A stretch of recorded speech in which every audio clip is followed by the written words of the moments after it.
Good morning, Dog Nation. I'm Brandon Adams. This is DawgNation Daily, the daily podcast for Georgia Bulldogs fans, presented today by Merriweather and Tharp. We are happy to have you with us on this eve before the start of the college football playoff tomorrow. Georgia gets a chance to watch that tomorrow night to see what its opponent's going to be between Indiana and Notre Dame. We're looking forward to that. Really, probably the hottest ticket amongst the national, first-round games here thus far. So we'll do some of that today.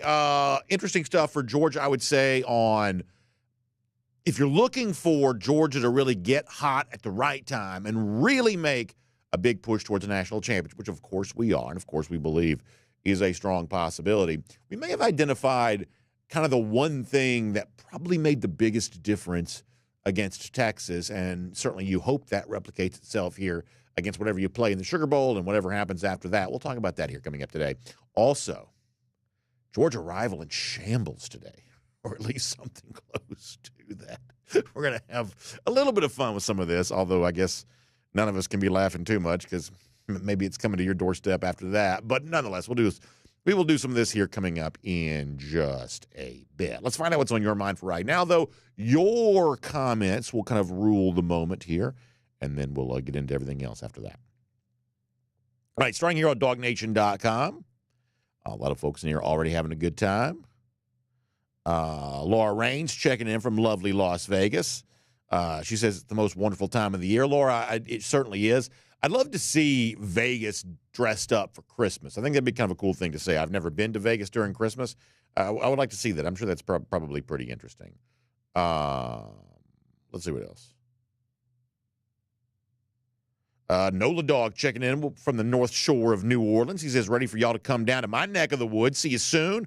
Please let me know if you need anything or advice for getting around the city, things to do. Cheers. Nola Dog, we're looking forward to that and hope to run into you down there. Yeah, we're really excited about being there. Love New Orleans for the big events for the Sugar Bowl, and so we are excited about that. Nola, I certainly appreciate that. Thank you very much. Johnny Prescott says, we say Merry Christmas and go Dogs around here. Johnny, I'm right there with you. How about this? Steve Waters says he's using the chat here to help him pass the time after shoulder replacement surgery. Well, Steve, best of luck with that, and we certainly will keep you in our prayers, and we are very much happy to have you as a part of it here today. So best with all of that, but I'm glad that you were here. He also says he's looking forward to a victory in New Orleans, and I am very much there too.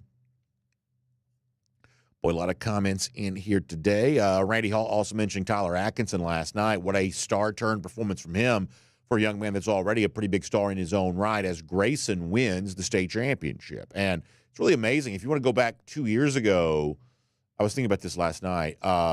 2 years ago, first ever game of Santavius Bryant, the Grayson coach's career, very young coach, much, much younger than most of the coaches in Georgia. We had him on TV that night from Mercedes-Benz Stadium against Walton, and Walton didn't just blow them out. I mean, they essentially ran them out of the stadium. It's amazing how big of a blowout that was.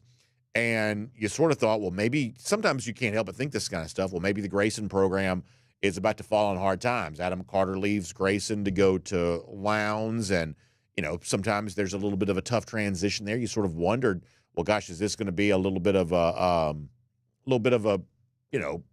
transition time for Grayson? Well, here we are 2 years later, and they're state champs. They also got way better over the course of last year, too. So it's a testament to what Bryant's been able to do there, the quality of player they still get. And I think that's one of those things where we had a chance to have him on TV a little bit, not this year, but last year. And I think the one thing I was always kind of reminded of when we would see them is it felt like we were talking less about Grayson, but you saw them going through warm-ups, things like that, on the hoof, as they say. Still sort of looked like kind of a typical Grayson-type team, the sort of level of athleticism you've come to expect from that program. So very impressive from them last night. It is at least somewhat interesting that Julian Lewis's career will end without a state championship after the fanfare that he came in with. I don't say that critically. I'm just pointing out the fact that, these careers just go by fast sometimes, and the Lewis career here in the state of Georgia as a high school recruit has certainly gone by quickly. And it's also kind of interesting that I would say this year Grayson winning it is a surprise. Carrollton had been ranked number one for virtually the entirety of the season, essentially all season long. Last year, I would say that Milton winning in the highest classification was a little bit of a surprise. Interesting, we have a little bit of a period here. And the year before that, you can make a case that Carrollton getting to the state final, they didn't win the game, but getting to the state final in what was Juju's freshman season, that was probably a little bit of a surprise, too. So we have a little bit of a streak here of somewhat surprising either state championship matchups or state championship results in that highest classification. Let me get some YouTube comments here real quick. I will tell you that I know we say this sometimes, but I do have to step away pretty early today after the end of the show. Got some, honestly, it's just getting close to Christmas. I got so much stuff going on. We got a lot to do. By the way, R. Chapman asking about that. Family is great. Thank you, Mr. Chapman, for asking about that. They're doing great. Kids' last day of school today, but we've just still got so much to do to get ready for Christmas. So much to do. It just sort of goes that way sometimes. Michael Castleberry says he's in North Dallas running errands with his Georgia flags flapping from each side of the window. Well, I love to see in the Lone Star State there those, I'm assuming that's North Dallas, Texas, those flags flapping there, so that's great. Thanks for spreading the love of the G all across the country. That's awesome.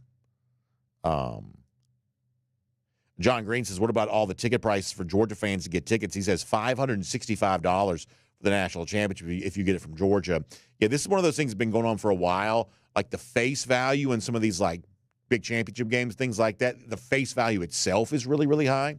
That those championship tickets, especially when the game's in Atlanta, because there's just a lot of college football fans there.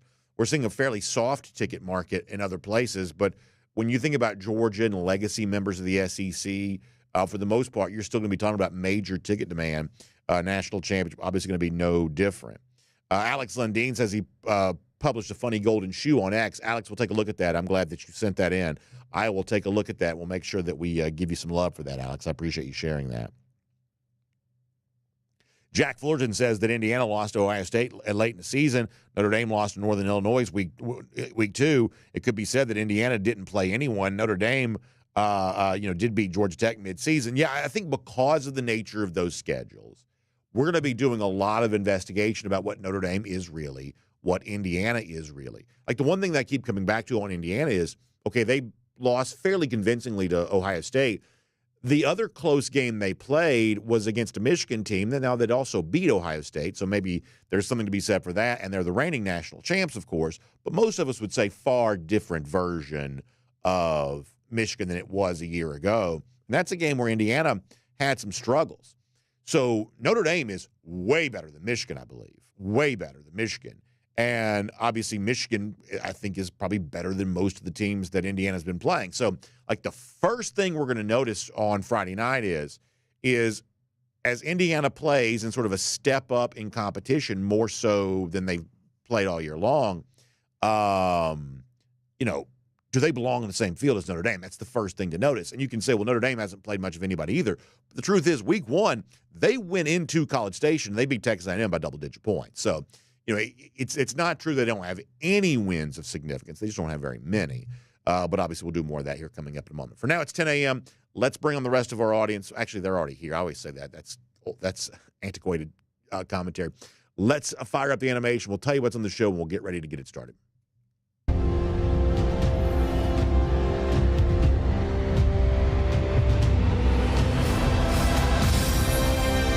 Good morning, Dawg Nation. I'm Brandon Adams. This is DawgNation Daily, the daily podcast for Georgia Bulldogs fans. We're presented today by Merriweather and Tharp, and we have a lot to look at here today. College football playoff begins tomorrow. We'll find out who Georgia plays. We'll also discuss today, perhaps, how Georgia wins, no matter who it plays, when you get to January 1st and the Sugar Bowl there in New Orleans. There's also kind of a pretty surprising turn of events as it relates to the courtroom yesterday that could have major ramifications on the NCAA moving forward, and perhaps some of that on Georgia too. And also to kick things off here today, one of Georgia's, you call them a rival if you want to, perhaps arch nemesis is a better way of saying this, a program that certainly stood in Georgia's way, but they've got problems of their own here today. And maybe we can laugh at this at least just a little bit, with also the full knowledge that maybe Georgia will be dealing with this in its own form and fashion here, perhaps too, because maybe everybody's about to have to deal with this. We'll talk about all of that as we get it going. That plus Terrence Edwards joins us, so it's going to be a fun show. We are glad you're here. Merry Christmas, happy holidays to you as you get ready to enjoy it all. It is DawgNation Daily, daily podcast for Georgia Bulldogs fans, presented today by Merriweather and Tharp, and it begins right now. Today's episode of DawgNation Daily is brought to you by Merriweather and Tharp, your source for Georgia divorce. Find them online at georgiadivorceteam.com.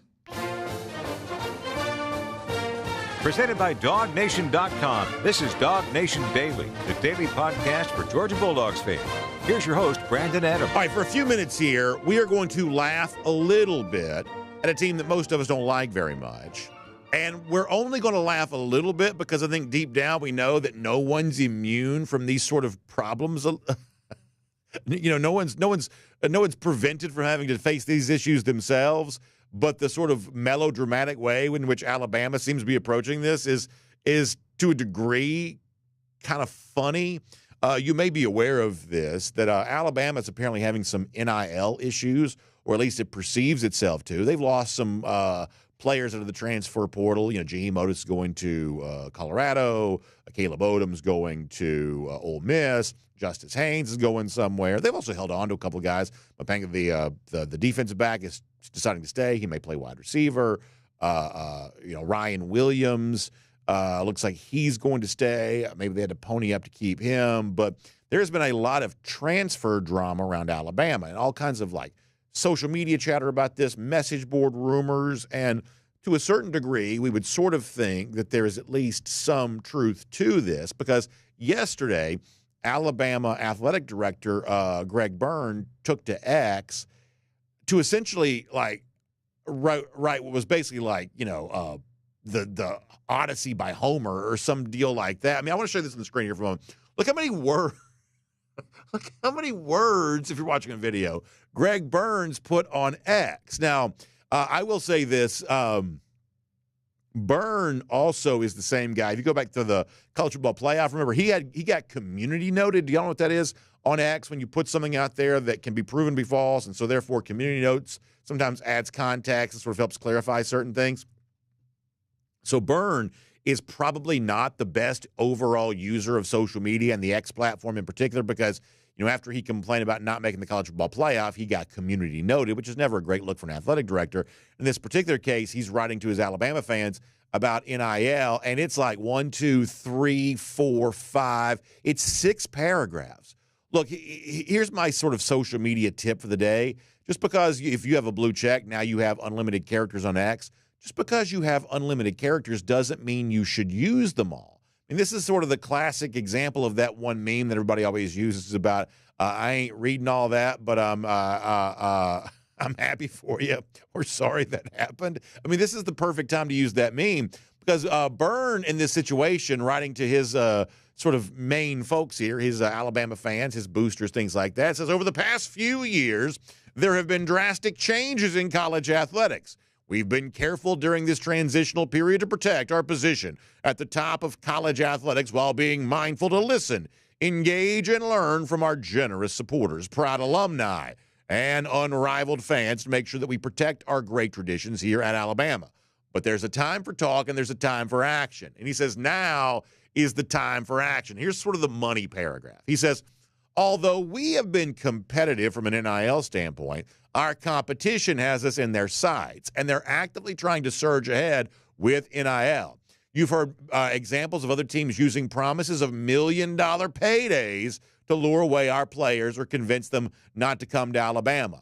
Well, it's time for the Bama Nation to fight back. So basically, he writes this whole thing about how he wants them to donate to the collective and all this type of deal here. As I said before, it is a gigantic screed. Now, if you're seeing the graphic, I personally added the picture of Paris Hilton wearing the T-shirt that says "Stop Being Poor" because I'm just sort of petty that way. This was not a part of Greg Byrne's original post. I just put the Paris Hilton thing on there because I'm just sort of snarky like that sometimes.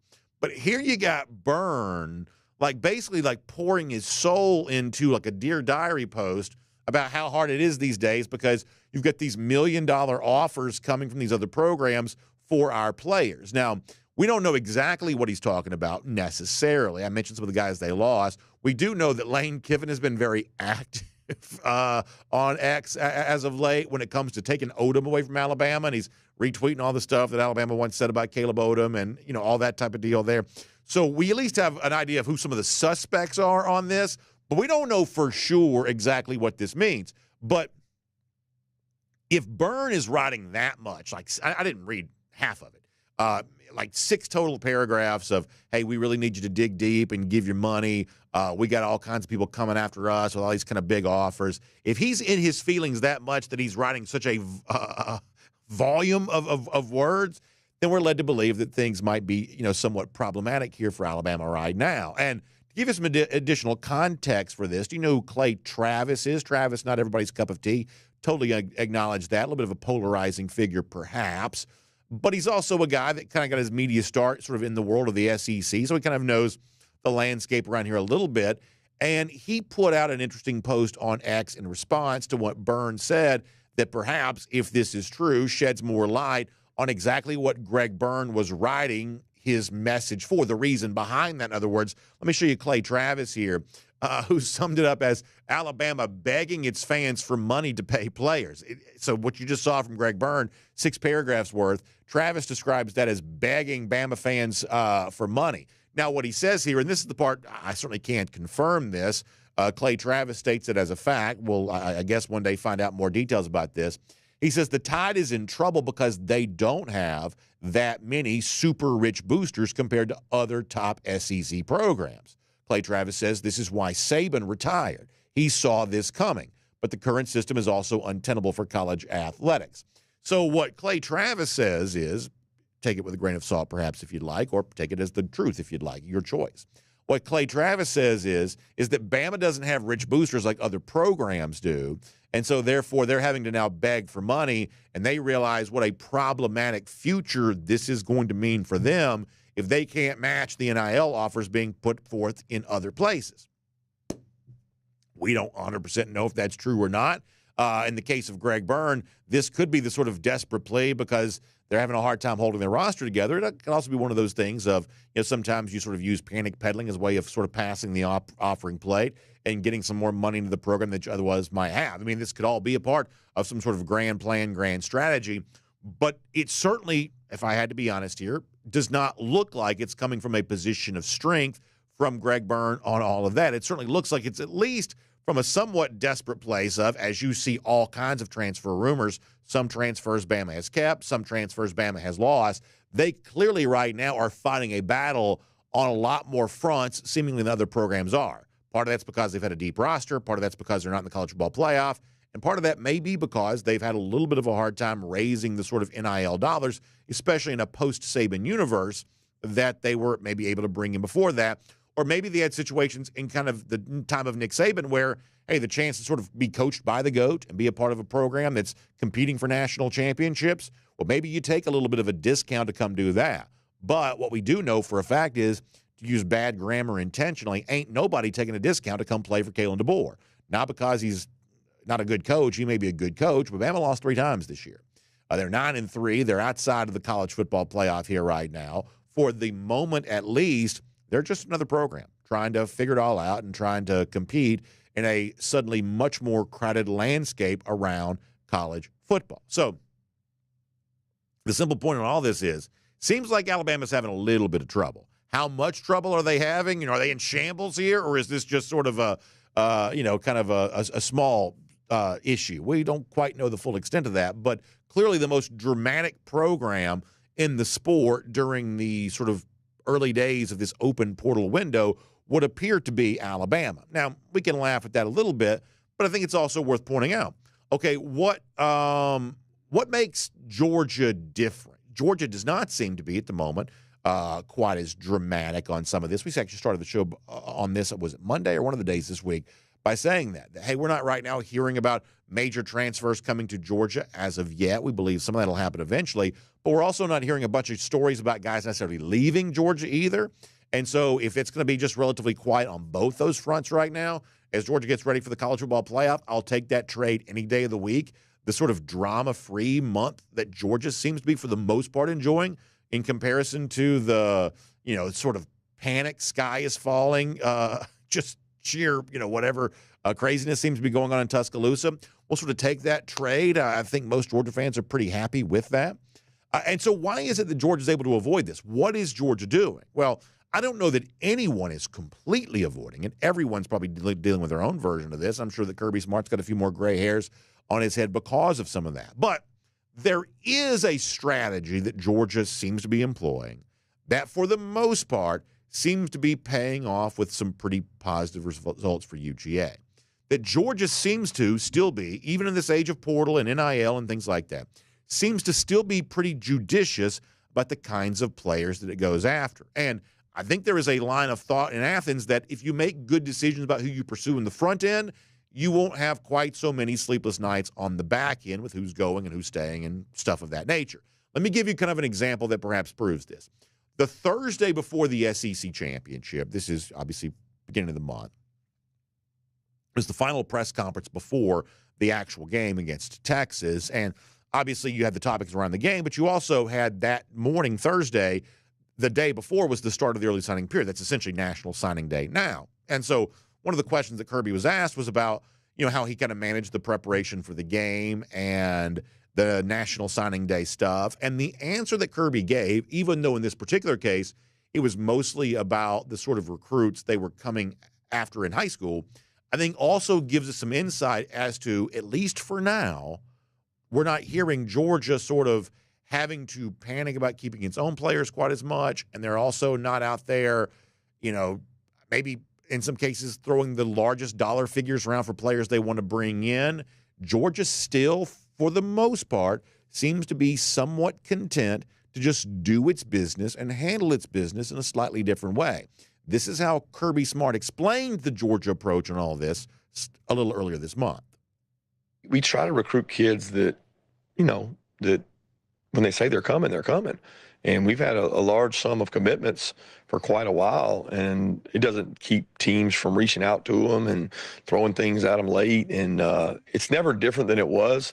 It's only higher priced and more money being thrown now, which is unfortunate, but fortunate. The kids think it's fortunate to have an opportunity to make more, but it's unfortunate that it gets done the way it gets done in terms of people throwing pieces of paper in front of them at the 11th and 12th hour while we're trying to prepare for a game. And I just kind of go on the relationships we built over time and assumed that people that told us they were coming, they're coming. And for the most part, we've had pretty loyal constituency when it comes to our commitments.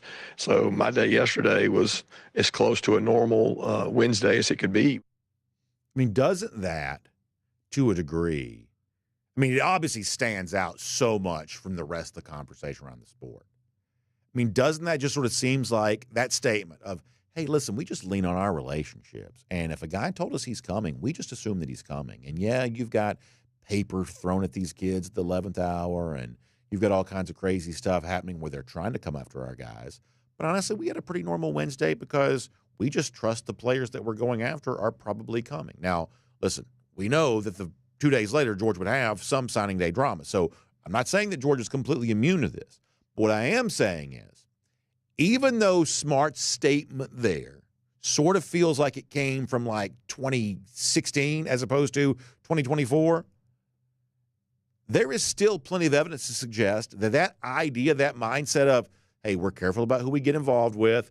We trust our relationships. We want to pay guys who are here and being a part of a, sort of a positive, sort of team culture. And we're not necessarily going to be the biggest spender for the biggest name. And we're not necessarily going to, be involved in all the drama, but we're also sort of missing and avoiding some of the negative drama too. For as antiquated an approach as that seems to be, can we not all sit here and say that for the most part for Georgia, it's kind of working? It's kind of working. Like, Georgia's not bringing in the biggest transfers thus far this cycle, but they're also not losing very many players either. And when your roster already looks like Georgia's looks like, that seems to be a pretty good trade. That seems to be the kind of thing that most Georgia fans, I think, can, kind of be okay with. Now, let me be very honest about one thing, then we're going to change the subject. While I will laugh at Alabama a little bit, and I'll use the Paris Hilton stop being poor, and we'll make fun of them a little bit.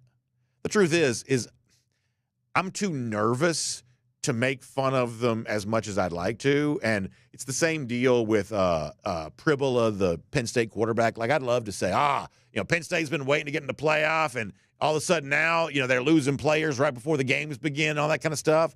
Like, I'd like to go after them and be sort of snarky and petty about them. I'd like to make fun of Alabama. But the truth is, if we have any level of self-awareness to us at all, we know that none of us are immune to this. Our favorite team isn't immune to this any more than anybody else is either, that anybody can have chaos arrive at their front door just like that, and most teams eventually will. That's just a fact. So, I don't think anybody's completely got the NIL game figured out or the fundraising game figured out or the understanding of whatever's coming next with like the House settlement and things like that.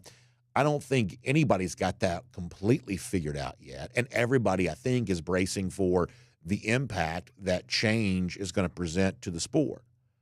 But it sort of seems like, and I think we should appreciate this, it sort of seems like the Kirby Smart still has most of this figured out more so than other programs too. I should say that other programs do, I mean to say. He's got this figured out more than other programs do. And as Georgia seems to take a bit of a business-as-usual approach to the college football playoff with the confidence that the players they went after and have had good relationships with want to maintain those relationships and, for the most part, remain part of this program, it feels pretty good knowing Georgia's kind of doing things that way while Alabama's passing the offering plate and begging people for money just so they can keep players in the program and keep them from all leaving in some sort of mass exodus. At least for now, that snapshot's pretty appealing to most Georgia fans. Georgia on the way to the college football playoff, Alabama seemingly very worried about what's coming next. My name's Brandon Adams, and this is DawgNation Daily, the daily podcast for Georgia Bulldogs fans, presented today by Merriweather and Tharp. We're glad you're here, whether it's video, radio, podcast, lots of ways for you to connect with us. Just glad that you've chosen one of those to be a part. Most of you are on demand. Very, very few of you get a chance to listen live or view live. But whatever you do, man, I'm just glad you're doing it. Thank you so much for all of that today. And a big thanks to our friends at Merriweather and Tharp who make it all possible. Your source for Georgia divorce. We love that. Now, here's what we know. Like, I love Christmas. I'm essentially like Clark Griswold. Got a Christmas tree on the desk here. We are just so into Christmas. But I do realize that while Christmas makes the good feelings sometimes better, if you're going through hard times and challenging situations, Christmas can also make some of that more intense for you because, let's face it, everybody wants happy relationships at Christmas. And sometimes when you're in this holiday time of year, if the most important relationship in your life, your relationship with your spouse, if that's not in a good spot for you right now, then sometimes the holiday season only serves to accentuate that. And I do get how harrowing that is if you've been dealing with that. And perhaps that's been the story of your year. You spent this year thinking about what can we do to make this better? What can we do to make this relationship, stronger and more, just agreeable? And perhaps you've tried everything, and maybe now you realize that it's an unavoidable circumstance that you are about to have to get a divorce. And maybe that's what the next year for your life looks like. If that's where you are, obviously I am incredibly sorry, and sincerely, I pray for you about that. But I can also tell you that if you want to be set up for success in the next season of your life beyond that decision, our friends at Merriweather and Tharp can help you do that. That's why I want you to find them online, GeorgiaDivorceTeam.com. That's GeorgiaDivorceTeam.com. They've got offices now throughout the state. That's why they have this web address, GeorgiaDivorceTeam.com, because they're not just in the Atlanta area. They're all across the state. They've also got, I think, really creative ways for you to kind of understand how you can handle sort of the cost certainty part of the divorce process. Very creative ways for you to say, okay, what is it going to cost me to go through this and sort of bring this to a conclusion? They can talk to you about all of that. So please find them online, GeorgiaDivorceTeam.com, GeorgiaDivorceTeam.com. Merriweather and Tharp is your source for Georgia divorce. All right, so make sure you check them out here today. Now, coming up in a couple of minutes, I have got a very important announcement to give to you about the ongoing DawgNation Invasion contest we've been running and also the DawgNation Invasion itself. We will give all of that to you coming up in just a little bit. We've also got Terrence Edwards coming up in a bit, too. That is going to be a lot of fun. Terrence, obviously, we saw him on, if you're watching the state championship on TV, you saw Terrence on TV. He's been a big part of that Milton program for a long time and has known guys just all across the state, various programs. So Terrence was a big part of the state championship. So you can, we're going to talk to him about that a little bit, but also kind of what's next for Georgia. And speaking of that, let's get ready to go around the doghouse here right now and talk about that a little bit more. I think that as we get a little closer here to the Sugar Bowl and what it's going to look like for Georgia, we've obviously spent a lot of time talking about the role we expect Gunnar Stockton to have as Georgia's starting quarterback, and that's clearly a hot topic.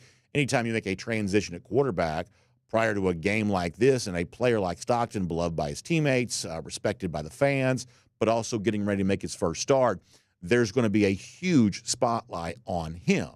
And I think it's also kind of important to kind of broaden some of this out and also look at the fact that we believe that while Stockton can be one of the reasons why Georgia wins against whoever it plays in New Orleans and perhaps whoever it plays after that, while we believe that that Stockton can be one of the reasons, he is certainly far from the only reason for Georgia, that the real recipe for a UGA victory includes a lot more than just play from the quarterback, whether it was Carson Beck or will be Gunnar Stockton, whatever else. In fact, I think that the Texas game sort of demonstrates some of that when things changed for Georgia in the second half, some of that changed because Stockton came in and seemed to give Georgia a spark. But also up front, the offensive line for Georgia in the second half just played much better, perhaps in part because they were playing with Stockton.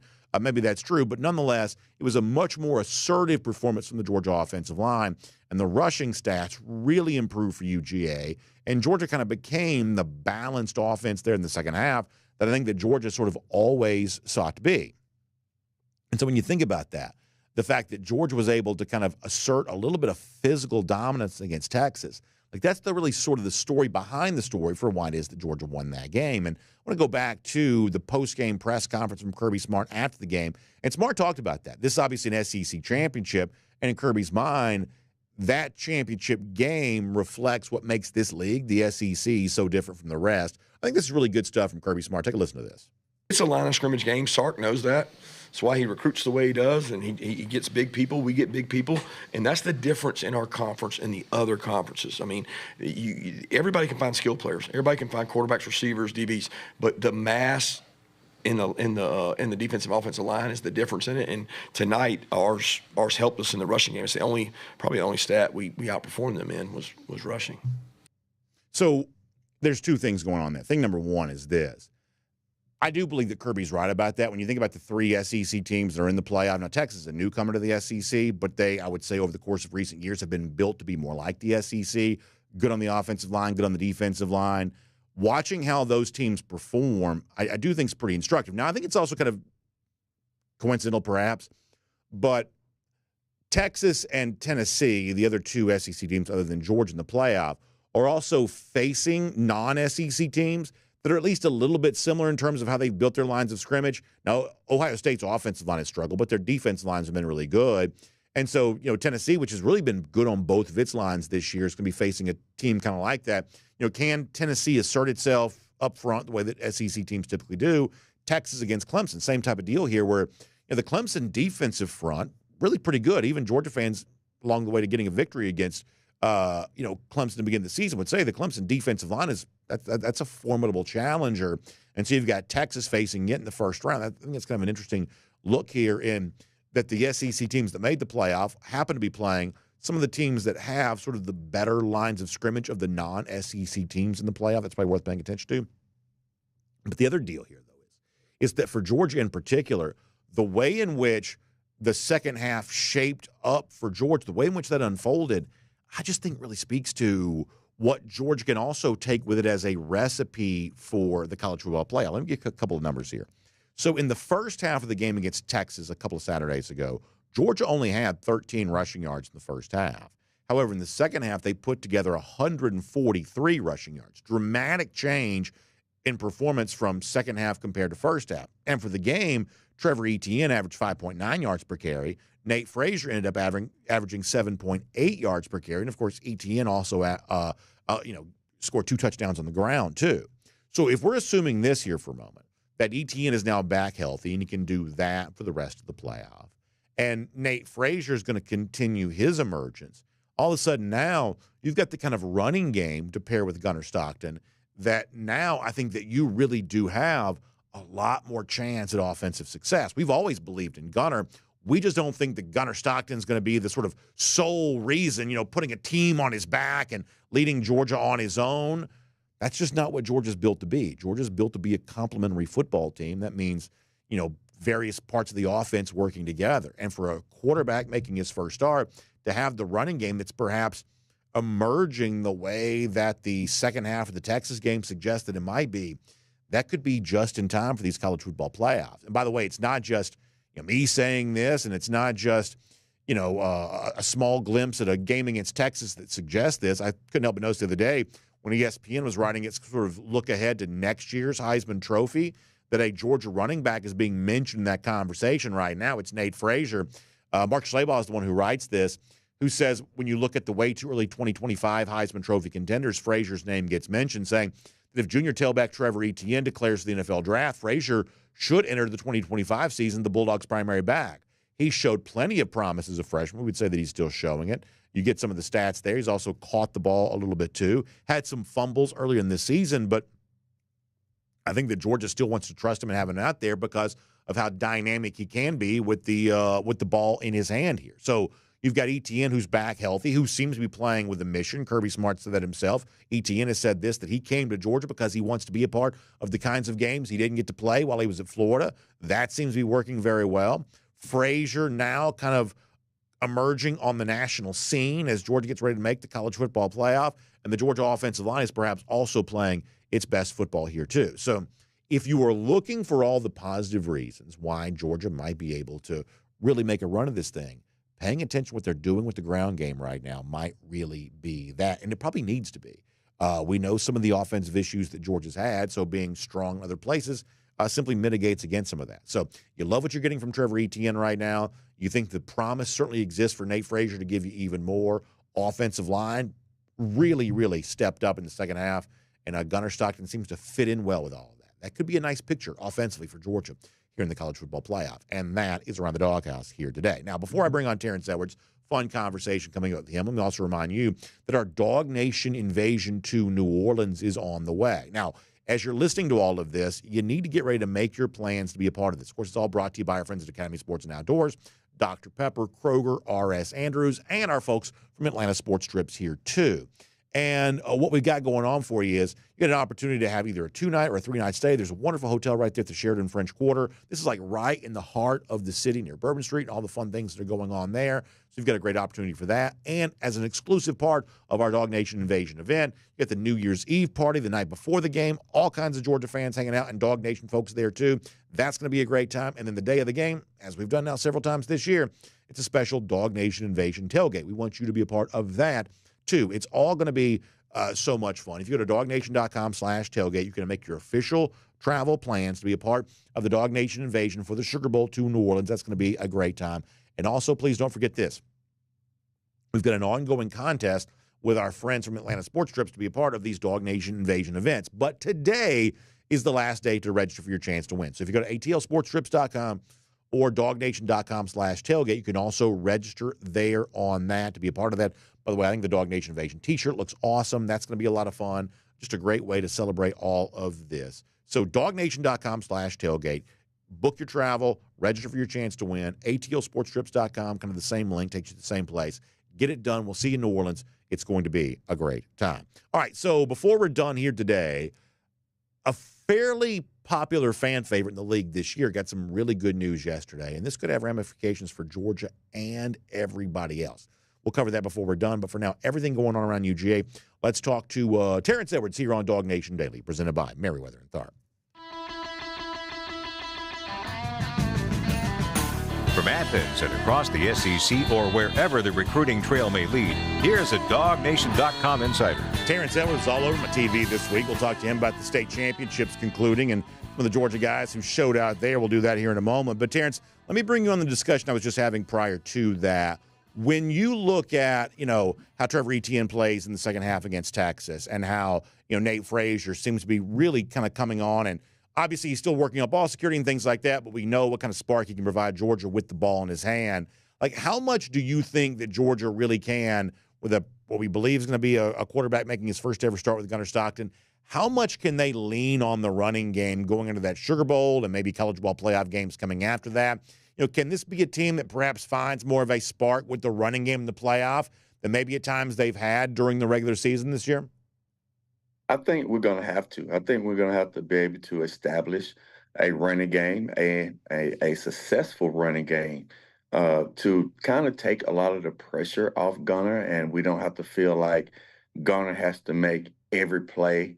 Um, I just kind of think, the first year when Stetson we won the national championship with Stetson, we didn't put the whole game on his back. There was defense stuff, running game. So we kind of let's get Etienne, let's get Nate Frazier involved early, also with Garner legs, and I think that kind of will open things up. If I'm a defense coordinator, I'm definitely going to continue to keep two high safeties to see if the running game can beat you or see if Gunner could beat you throwing the football.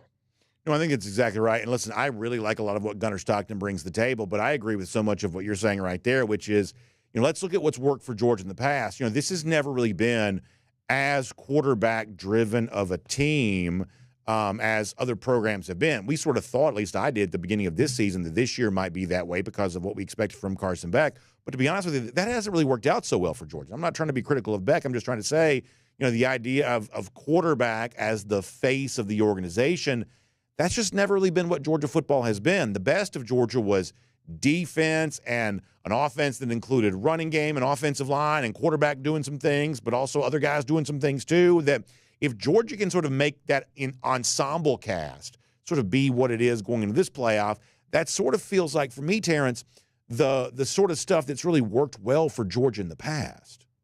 I think so, and I think the defense played really well versus Texas. If we could continue to play football like that, we would definitely give ourselves a chance to stay in a lot of games. Like I said, I think Stetson was a part of the team his first year, and I think he was the team his second year. I think the team was put on Stetson's back the second national championship. So I just think we got to continue to kind of use probably the same mantra with Gunner as we did with Stetson the first go-round.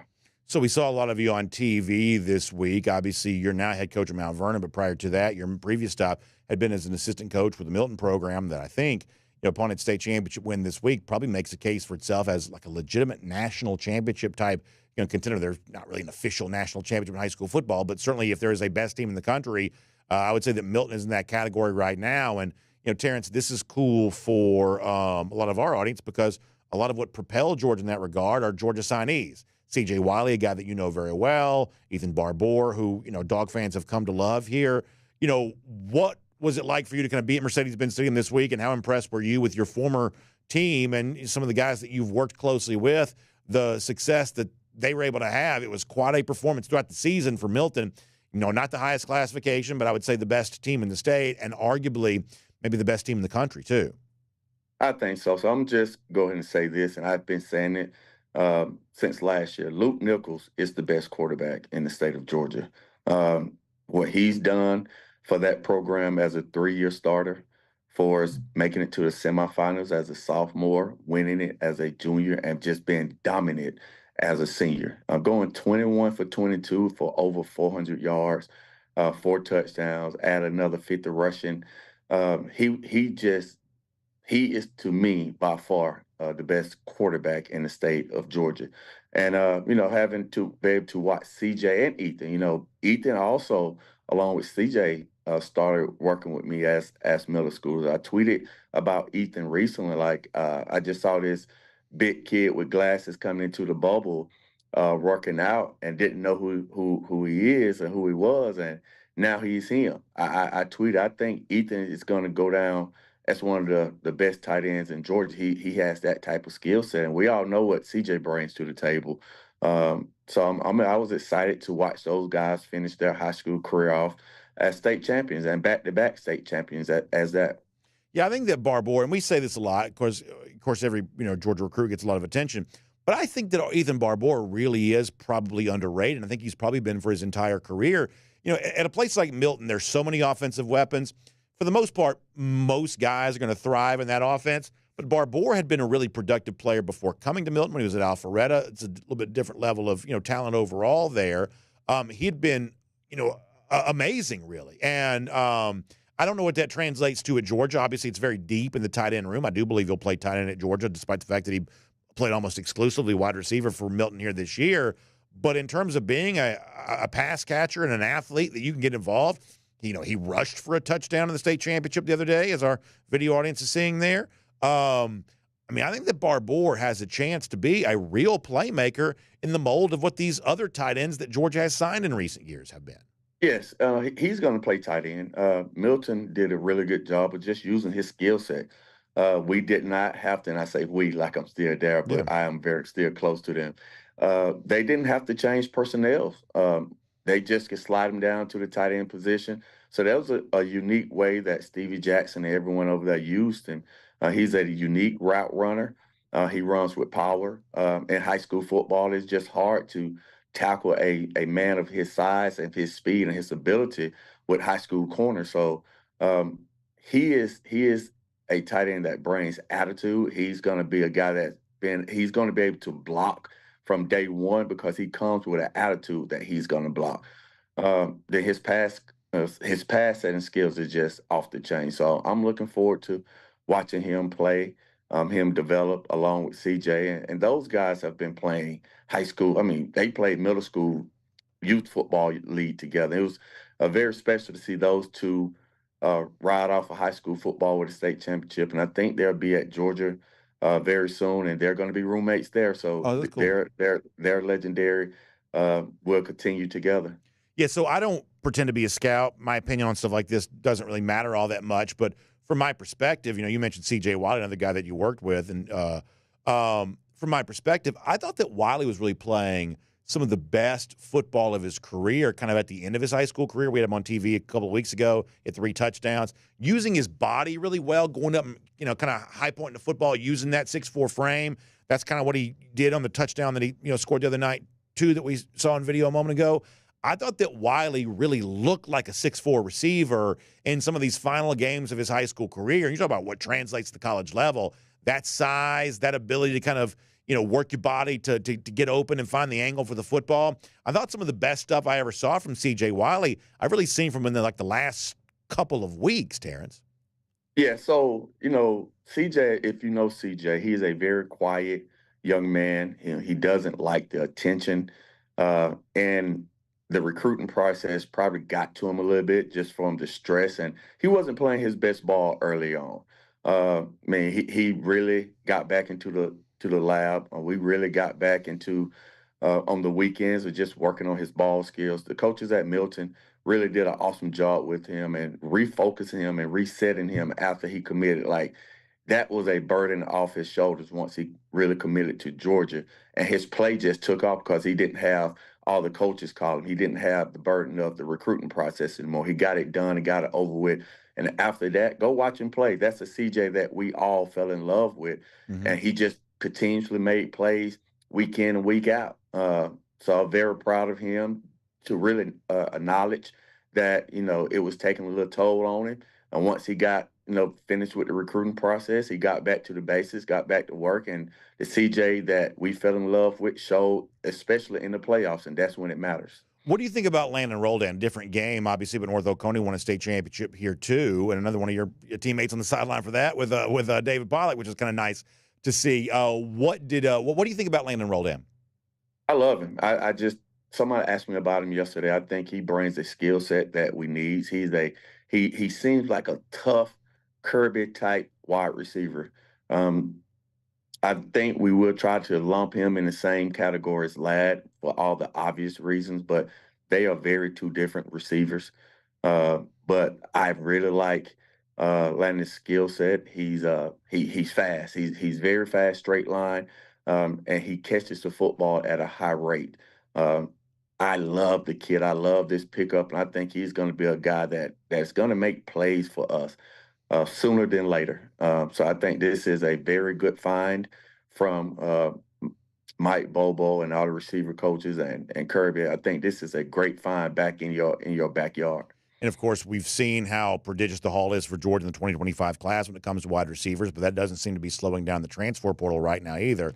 It seems like, Dane Key from Kentucky, that's a very real possibility for Georgia, although I guess there's some chatter that Key's also going to visit Nebraska here now too. So Georgia-Ole Miss battle with maybe Nebraska trying to get involved, maybe if you want to say it that way. There's at least some hope for like a guy like Zachariah Branch, who I just think is just an amazing prospect. What do you make of how aggressive right now it seems to be for Georgia with receivers in the transfer portal? Because that's really the only position that we're hearing like continual rumors about. There's a little bit with some quarterback stuff, a little bit with some defensive back stuff, but there is a lot of wide receiver talk when it comes to Georgia, including a couple of more guys who I guess may also visit this week too, in addition to Key. Seems like Georgia wants to add the sort of veteran presence to go along with some of what they've done in the past. Yeah, you can see that they're trying to add a veteran presence to go along with this incoming group of freshmen that we have. And I think that Hall is one of the best that we've signed in a long time. But we are shopping, and I really like that Kirby is not going to go out there and just overpay for some of the talented pass catchers that's in it for. And I think a lot of these guys right now, it's about who could pay the most. And I think Kirby, with his roster management, I think he does a great job of not going out there and just throwing money because someone has a name. He has to be the right fit for the Georgia program, and I appreciate that about Kirby, that they have to be the right fit for him to go out and try to go out there. So it's going to be interesting to see who does sign as a veteran receiver. But I'm really excited about this incoming class that we have. I think that's going to be interesting. I want to finish with this. I think you understand topics like this because of the guys you work with and because of your own career too. But, yesterday was a big day for Diego Pavia, the Vanderbilt quarterback. Pavia's one of my favorite guys. I just think he's so much fun, great story, and I am genuinely happy for him. He won in court. His, I guess, junior college year was ruled by the courts not to count against his eligibility, so it was supposed to be a college career coming to an end, and now it's not. Pavia appears to be coming back to college football in 2025, and I guess we'd presume with Vanderbilt, the team that he played for this year. And, Terrence, on the one hand, I'm happy about this, and I would also say, in addition to that, I've sort of called for kind of an expansion of what we think of as your years of eligibility. Why couldn't guys, if they're, enjoying college and working towards a degree or something like that, not ready for the NFL or maybe not a candidate for the NFL, why couldn't they keep playing? On the one hand, I really like that. But, Terrence, here's the part that concerns me a little bit, and this is where I think your understanding of the game comes in here. What if everybody starts doing this? How are the high school kids who already can't get scholarships because – the FCS and the group of five, they just don't sign high school kids anymore. They just don't. I mean, their entire incoming, new roster additions are almost all transfer players. And now some of these guys are going to just sort of stay in school until they're 30 years old. Like, what is the high school player going to do here at a certain point if there are just no roster spots to be had because guys who look like me are still playing college football with gray hair because they're just not going away? The point I'm getting to here is, boy, every rule sort of benefits some and hurts others, does it not? Correct. So I've had a conversation with Robert this morning and talking about this rule, and we was just joking around about like why there's not more. If this the rule's gonna have where you go for 2 years and your clock doesn't start until you reach a Power 4 or Division 1, however they want to say it, your clock doesn't start until you reach campus, and you can play 6 years of college football. Well, we need more junior colleges. Like, we need more ways for these kids to continue to play. And then, we see an older version of this 18-year-old. Now you can sign them at 20 and wait till that other quarterback leaves or age out. Why can't Georgia have two? We have one right now. I think Florida can hold 3 junior colleges. I think South Carolina can hold 1. Tennessee can, there need to be more forms of opportunity for these kids to continue playing, because I coach them, I train them. A lot of kids' high school career may come to an end in high school because there's no spots available for them to play.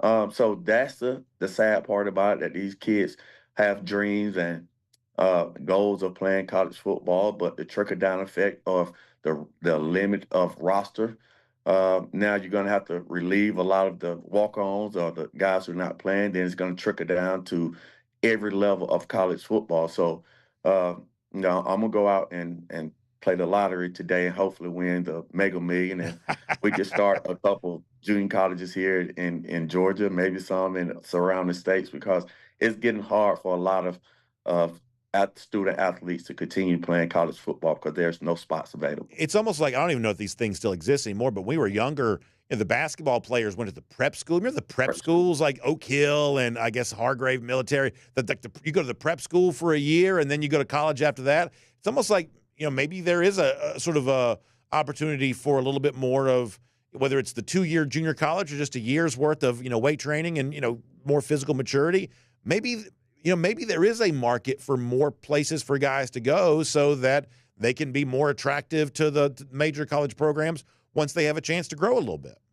I think so. I think that, if they're going to be able to go to junior college for 2 years, like there's not a lot of junior college in the South besides outside of, Mississippi. There's not. Yeah. There's one here in Georgia. I don't know if there's one in Florida, South Carolina, Tennessee. I don't know if there's junior colleges there. So I think in the Southeast, we can hold junior colleges, especially if this is the way of the world. If junior college is going to be allowed to play for 2 years and you enter college as a 20-year-old freshman, more mature, more ready to compete at that level, why not try to have more junior colleges pop up if that's going to be the rule? If not, there's going to be a lot of kids looking for places to play, and there's no opportunities for them to play. You told us last week, February is the date. That's when the bubble work begins again, getting ready for that 2025 season. Spring practice, by the way, will be here before you know it. That's how quickly the calendar has a tendency to turn. So, Terrence, for people who want to connect with you in the Terrence Edwards Wide Receiver Academy, how can they do that? Yes, you can find me on all social media platforms at Terrence Edwards Wide Receiver Academy. And I've also had several schools reach out to see would I even come to their place and host them. So if you got some younger kids that's looking to get better and you can't get to the bubble and you have enough for me to travel, I would travel to your spot to put on personal training sessions as well. I like that, Terrence. Great stuff. Listen, Merry Christmas to you and your family and your brother and everybody else, too. You hope you'll have a great time, and we will see you very soon back here on DawgNation Daily, presented by Merriweather and Tharp. Thank you. Let's take a look around the rest of the league. This is SEC Through. Yeah, I'll do a little bit more on the Diego Pavia thing here coming up in a minute. I think it's interesting, and I think, as I said before, what's fair and what's right and what's good always sort of depends on the perspective that you see it from, and so we'll do that here in a little bit. Before that, though, how about we go cruising around the SEC, courtesy of Royal Caribbean. We had a little get-together yesterday, kind of celebrating the holiday season, and some of our DawgNation folks are a part of our DawgNation cruise. We're talking about how, you get on the other side of Christmas, it's essentially showtime, go time for the cruise. You're basically here and ready to do it, and I hear from folks all the time that they're so excited about it, and I love that, man. I am so happy that so many people, hundreds of you, enjoy doing that with us. And I'm really, really excited about this upcoming April and Utopia of the Seas. In fact, I want to encourage you here to not just be a part of Utopia of the Seas, but also your own Royal Caribbean Cruise vacation. And as you're watching a video here, you see some of the kids' areas on board these ships. Like, one of the things that Royal Caribbean has worked really hard to do is make their vacation experience as family-friendly as it can possibly be. So you hear me talk a lot about like the bars and the lounges and some of the entertainment and things like that. And some of that is kind of adult focused because I am, after all, an adult. But I can tell you right now, as someone who's taken my children on cruise ships and seen the fun that they have when it comes to this kind of thing, that there is something literally for every age of person in your family here, from babies all the way up to school-age kids to even teenagers. The special areas on the ship just make it so much fun. And by the way, when a lot of your kids are kind of off enjoying some of this kind of stuff, it also kind of frees up some free time for you where it really feels like a vacation. That makes that great. So Jessica Slater, our good friend, can tell you all about it. Give her a call, 770-718-9147. That's 770-718-9147. You can also email her, jslater@dreamvacations.com. That email, a great way to contact her. Make plans for our DawgNation cruise and, of course, everything else coming up after that. All right, let's talk Diego Pavia for a minute. So Pavia had a year of junior college, based on the old traditional rules. That plus his time spent in college, he was at New Mexico State before coming to Vanderbilt. We thought, well, his eligibility has come to an end. He won in court against the NCAA to say that the junior college, basically shouldn't count, and so therefore he gets to come back. What a lot of people are assuming here is, while I guess some are trying to say that, well, this legal ruling applies to Pavia alone, the truth is that doesn't really hold up, that eventually this will be a precedent for everybody. And it may not be just junior college issues solely. It may eventually be a thing where, like, any kind of eligibility restriction in terms of, well, you've already been here for 4 years, now you're done.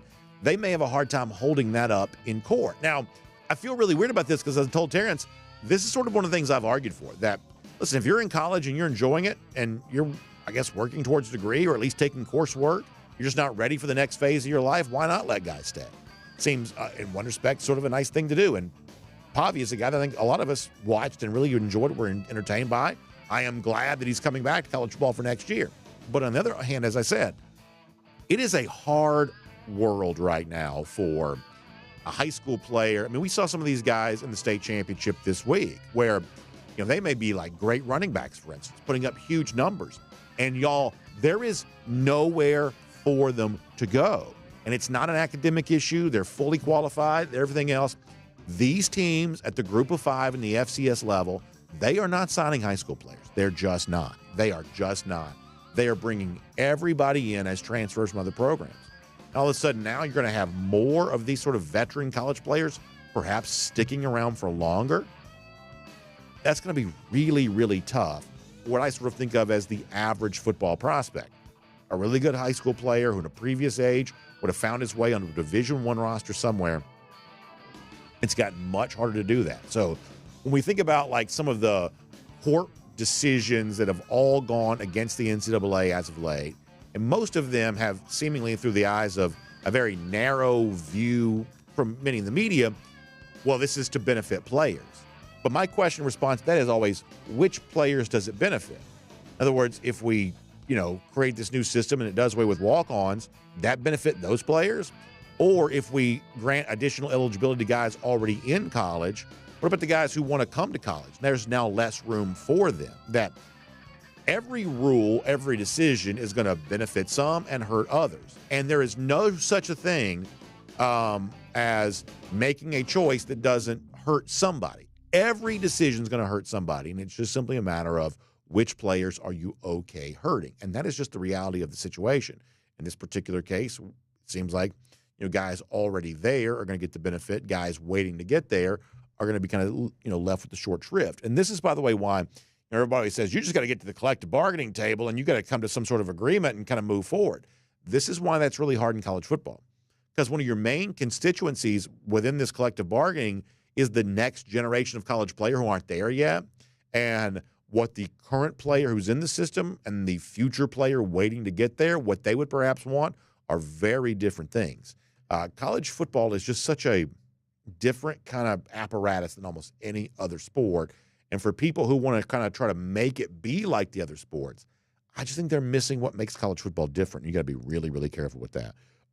Speaking of quarterbacks and speaking of the SEC, did you see where Luke Kromenhoek, the former Florida State quarterback, a pretty big-time quarterback signee from just recently, is now going to Mississippi State? So this is interesting to me that Michael Van Buren played a lot for Mississippi State this year.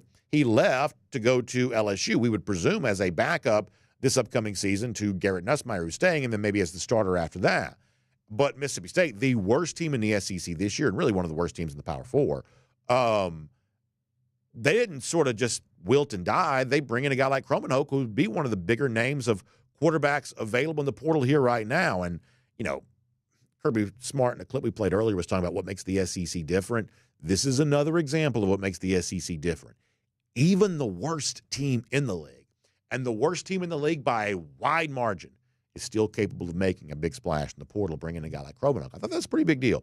I'm not saying it's going to make Mississippi State into a winner, but even the doormat of the league doesn't want to be a pushover, and I think that's kind of interesting. I'll also finish by reminding you that tomorrow begins the college football playoff. We will do our official picks on this tomorrow. My general feeling is sort of where it's been for most of the week. I am definitely leaning more towards the favorites. Notre Dame against Indiana, Penn State against SMU, Texas against Clemson. It's that Ohio State-Tennessee game that I find to be so interesting. And I really do believe that the winner of that game, Ohio State and Tennessee, could play for the national championship. I really do. Even with Oregon and Texas on the same side of the bracket. I think if you're expecting Georgia to make it through its half of the bracket, when it gets there, do not be surprised if the winner of Ohio State, Tennessee is the team that Georgia is facing. Don't be surprised by that. And I think there are a lot of people who kind of seem to believe in Tennessee in this spot because of what it can do with its defensive front and things like that. And there's a chance that Tennessee is my pick. But to give you a little bit of a thought that I can't quite escape, and this is, I feel sort of gross for saying this because I'm a fan that has rooting interests and preferred outcomes, things like that. But I also, if I make a prediction, I'm like anybody else. I've got ego. I want to get my picks right. And so as I try to, as objectively as I'm capable of doing it, as I try to look in on this, I'm here to tell you, I think that Ohio State is the least talked about team in this playoff right now.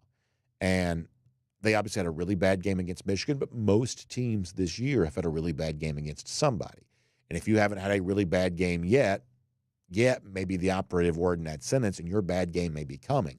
So I don't know, and Georgia fans don't like this because Georgia fans are like me. You don't like Ohio State. But I don't know that we can condemn the Buckeyes. I really don't. And even their own fans seem to be kind of turning on them, but that kind of stuff happens everywhere where, whatever the last thing that happened is the only thing that any fan base is capable of remembering sometimes. They don't remember how they felt prior to the most recent game or how they'll feel, after the upcoming game. Ohio State fans aren't any really different on that. They're kind of down on their team right now, but boy, that changes in a big way if they win against Tennessee. I think they might. And not only do I think they might win that one, I think they might get a little revenge against Oregon too. Wyatt Fielding watching on YouTube says he disagrees. I certainly understand that. And as I always say, there's a very good chance I'll be proven wrong. But I'm always sort of looking for what people aren't really noticing right now. And I think that Ohio State is a stronger team going into this playoff than they're being given credit for. So take that as a warning. Take that as a prediction sure to come untrue. Take it as whatever you want to. But I do sort of have my eyes on the Buckeyes a little bit right now. And we'll make that cruising around the SEC courtesy of Royal Caribbean. Now, let me do a couple of shots out before I get ready to go here. Obviously, if Georgia does face Ohio State, it would be in the national championship game, and it'd be the same spot as it was the last time these two teams played, right there in Mercedes-Benz Stadium. That means for many of you, you'd be looking forward to coming back to the Atlanta area for a big game here involving Georgia. And when you make that decision to kind of come into Atlanta to enjoy big-time college football or whatever reason brings you to our city here, I want to remind you about our friends at Discover Dunwoody is a great place for you to stay because if you go in town, to Buckhead, Midtown, downtown, place like that, there's obviously a lot of traffic. There's a lot of stuff that goes on. In many cases, very expensive. But you can stay in a great hotel with convenient access to all the big events downtown and everything else, kind of outside the hustle and bustle, maybe for a better price, and certainly in kind of a safe, family-friendly environment that has great restaurants, great shopping, things like that. That's what Discover Dunwoody's all about. So to find out about the couple thousand hotel rooms, couple hundred restaurants, hundreds of shopping options here, to find out more about all of that, check out discoverdunwoody.com. And if you want to go ahead and make some early plans for the College Football Playoff National Championship and the hopes that Georgia will be there, if you want to do all of that, our friends at Discover Dunwoody can help you online, discoverdunwoody.com. And, of course, if you're driving into Atlanta for that, that means you've got to trust your vehicle, and the best way to make sure you've got the best trust in your vehicle is to have great trust in the auto insurance provider that's helping you out with that. And obviously when it comes to auto insurance and things like that, you've got so many choices to kind of lean on or consider about that. And you may say, well, what is the right insurance provider for me? My recommendation to you would be to go with a great provider that's been right here in our state for a long time, taking care of Georgians because they are Georgians. We always say this, Georgia Farm Bureau is always the home team.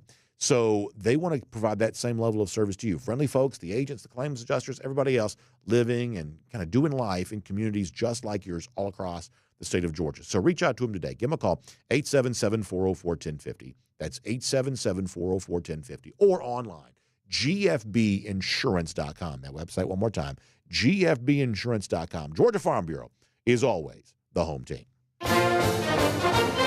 All right, Golden Shoe to wrap us up here today. One of the things we know about Georgia, geographically, very large state. That means that you've got a lot of really good programs across the Georgia border, which obviously influences your rivals. Our buddy Mad Dog put that on X, saying that, depending on where you live is maybe which rival you sort of view as your most hated. And you see the map there with Auburn and Tech, and even on the Augusta side of the state, South Carolina, perhaps, all kinds of these rivals. Tech right there in Atlanta.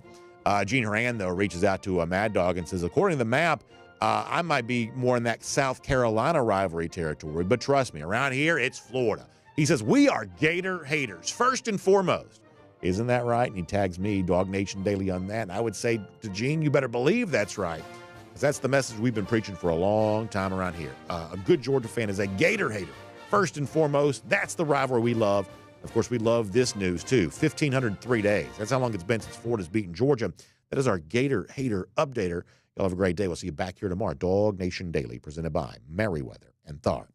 And on video, time now for the R.S. Andrews Cool Down. R.S. Andrews, when you turn to for your air conditioning, heating, plumbing, and electric needs. They show up on time. They do the work that's promised, the price that's promised. You can trust them on all of that. I mentioned this to our video audience earlier. I have to step away. I got some family stuff I have to do today, so I apologize for very little in the way of a cool down, but we'll try to do some more tomorrow as we kind of roll into a playoff weekend, find out who Georgia's playing and things like that. Alan Coleman says he has an irrational hate for Auburn. Yeah, a lot of Georgia fans do. I certainly understand that. Paul Moon says it's always been Tennessee as the team he hates the most. He says, love watching them lose. Maybe you'll get a chance to see that on Friday or Saturday night. Beer Cans and Batty says, I'm definitely in that Florida group. I grew up 30 miles from the borderline. Yeah, Mad Dog is sort of right about that. Depending on where you live is kind of what you deal with when it comes to some of that kind of stuff. And a lot of that's shaped. And there are probably a lot of Georgia fans who lived like down in Moultrie and Thomasville, places like that, that even though Georgia and Florida State don't play very much, they probably view Florida State as a little bit of a rival just because they hear from a lot of those, Florida State fans on kind of a regular basis. I'm guessing there's a degree to which that's probably true, too. I'm going to try to say hello to some Facebook folks, although my computer's not really cooperating right now.